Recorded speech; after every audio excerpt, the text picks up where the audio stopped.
المنتج ده بيعه. المنتج ب2-3 دولار وهتبيعه ب50 دولار ولا ب40 دولار. فالكلام كده هيبان لك اللي هو مغري، وانك انت ممكن بيقولك ايه، شوفوا مثلا على علي اكسبريس ولا علي بابا مثلا ب3 دولار، هتلاقيه على امازون بيتباع ب50 دولار، او هتلاقيه ب20، يعني whatever السعر. بس بيقولك ان في فرق كبير قوي ما بين السعر على علي اكسبريس او على علي بابا، وتشوفه على امازون مثلا هتلاقيه قد كده. ففي فرق كبير كده، انت كسبان المبلغ ده. انا عايز اقول بس ان الكلام ده مش صح تماما. انت لازم تعرف ان المنتج عشان يوصل على امازون بيمر بمراحل كبيرة جدا.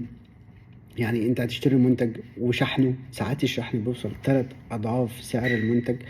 يعني ممكن تشتريه بدولار وتلاقي شحن القطعة الواحدة هتقف عليك ب3 دولار.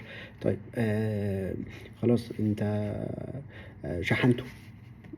طب في رسوم لامازون، امازون هتاخد رسوم.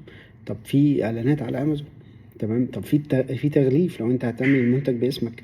طب في ضرايب، الدولة اللي انت هتبيع فيها، اذا كان في مثلا في مصر مثلا، انت في ضرايب هتدفعها اخر السنة، وفي ضريبة قيمة مضافة هتضيفها على ثمن القطعة الواحدة، اللي هي 14%. طب في السعودية وفي الامارات في برضو في ضرايب. هي لما بتوصل لها لحد معين بس هتدفع ضرايب. طيب عشان تبيع اصلا في الامارات ولا في السعوديه انت محتاج ترخيص، يعني محتاج ورق. الورق ده بفلوس متحمل تمن المنتج.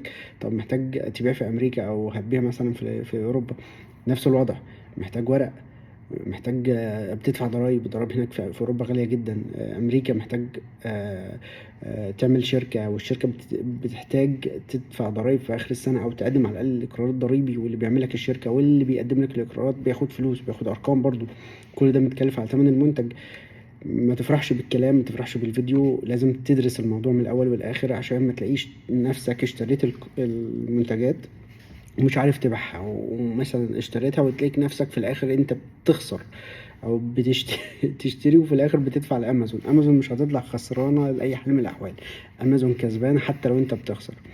في ناس كتير كتير بنشوفهم على الجروبات بيبقى خلاص اشتريت البضاعه ووصلت لامازون ومش قادر يتصرف فيها، مش قادر يبيعها، وعمال يخسر، وعمال يقول انا خسرت قد كده. طب حد يشتري مني حتى البضاعه دي وهو يكمل المشروع.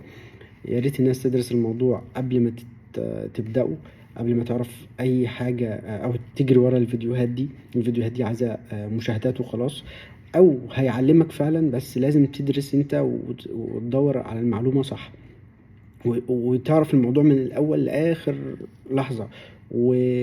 ولازم تعرف برضو السايكل اللي هتمشي فيها، عشان انت هتاخد الموضوع بيزنس.